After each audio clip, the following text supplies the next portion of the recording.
Welcome to The Explainer. Today we're unpacking a really fascinating framework from philosophers Yu Feng, written back in April 2024.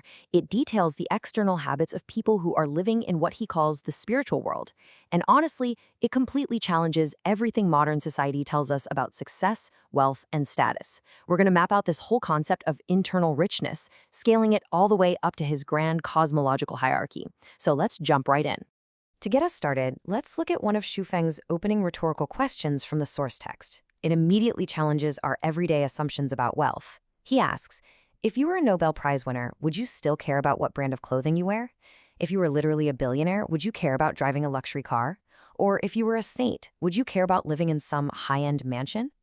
By posing these questions, Xu Feng is pushing us to consider that true, ultimate fulfillment actually completely negates the desire to show off. Okay, part one. The paradox of richness.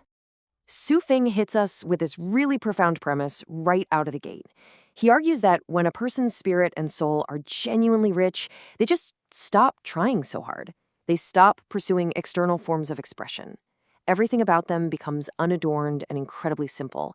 It's like, just as a perfectly written text doesn't need a bunch of flashy, complicated words, a perfectly cultivated character absolutely does not need flashy accessories. It just naturally is. Now, the psychological contrast here is super interesting. You know how we see so much heavy focus on external flashiness today? Well, according to this framework, that's actually a symptom of internal poverty. Think of modern influencer culture. Because of this inner emptiness, a person feels the absolute need to mask it with outward luxury brands and splendor. Internal richness, on the flip side, allows a person to confidently drop that exhausting performance altogether. Moving right along to section 2. Rejecting external splendor. So what does this look like in practice? Well, someone living in the spiritual world outright rejects luxury consumption. They aren't hoarding gold. They couldn't care less about designer bags, luxury cars, or high-end watches. But it goes way beyond just shopping. They actively avoid showing off in high-end restaurants, and they absolutely refuse to flatter or fawn over the powerful and famous. They simply opt out of the entire social status game. Their whole guiding principle boils down to pure practicality. The idea is, when your spiritual life is rich, you appear beautifully ordinary to the outside world. You don't need gold and jade when clean, simple pottery does the job perfectly well. You eat good food, sure, but in moderation. You favor simple vegetables over costly, extravagant delicacies. For them, the ultimate metric is just comfort. As long as their basic needs, like clothing, accommodation, and travel, are comfortable, they literally do not care about the external luxury. They've completely decoupled comfort from prestige. If a basic, unbranded jacket keeps them warm, it's just as valuable to them as a high-end designer piece. If not more valuable, honestly, because it lacks all that pretension. All right, section 3, evaluating people and ideas. It's not just about what they buy, though. It's about how they view the world. These individuals deliberately throw out the usual societal rulebook for judging others.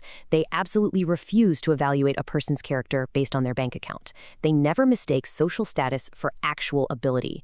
And surprisingly, they don't even judge emotional closeness merely by blood relations. Ultimately, they know that human depth just isn't measured by worldly success or failure. And when it comes to social interactions, it's all about radical equality. They treat absolutely everyone the same. They make a conscious choice to respect the elderly and sympathize with the weak, actively refusing to just cater to the elite. They'll never despise the lower classes in order to win points with the powerful. Plus, they refuse to make emotional judgments about right and wrong based purely on someone's strength or social standing. Furthermore, their mindset stays completely open. They're always paying attention to new thoughts, theories, and models. They refuse to evaluate events without the full context. And they won't judge folks without grasping their actual original intentions.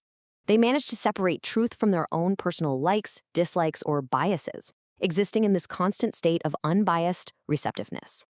Here's where it gets really interesting for our modern era. Spiritually, they actually prefer solitude. In our hyper-connected, super noisy world, the text notes they would rather be completely alone than become socially polluted by just blindly following the mainstream crowd. They prefer reading what Xu Feng calls books without words, which means deep internal reflection and engaging with nature. And they seek answers directly from the creator rather than hunting for validation online. Which brings us to the culmination of the text, section 4, the 4 levels of life. Yufeng maps all of this onto a massive cosmological hierarchy, broken down into 4 distinct tiers of life. Right at the base is the material world, which he says is closest to the animal kingdom. Above that is the spiritual world, where true humans reside.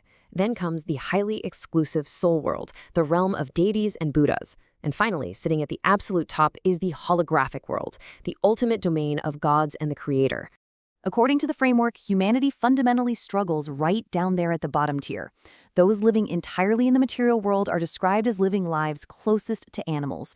But if a person can actually break free from those material shackles and elevate themselves to live in the spiritual world, meaning they've adopted all those traits we just discussed, like rejecting luxury and judging fairly, that alone is a truly remarkable achievement. At that point, they finally understand the principles of being human. But if you thought getting to the spiritual world was tough, here is the catch. Breaking free from there to enter the next tier up, the soul world, is incredibly rare. This is not a casual step at all. It's the fruit of thousands of years of cultivation. It's strictly a 1 in 10,000 occurrence. These are lives closest to gods and saints, making it the absolute highest level attainable by human beings. And finally, Shifeng sets an absolute hard ceiling for humanity. The top tier, the holographic world, is completely impassable for us. Humans should not harbor any illusions about entering it. It is entirely and exclusively the realm of gods and the creator. Our journey, at its absolute incredibly rare best, caps at the soul world.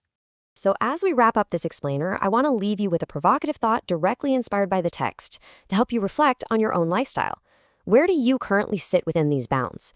Are you balancing an inner emptiness with external splendor, anchored down in the material world? Or are you finding genuine comfort in simplicity, moving closer to that spiritual world? It's a really profound lens to view our daily habits through.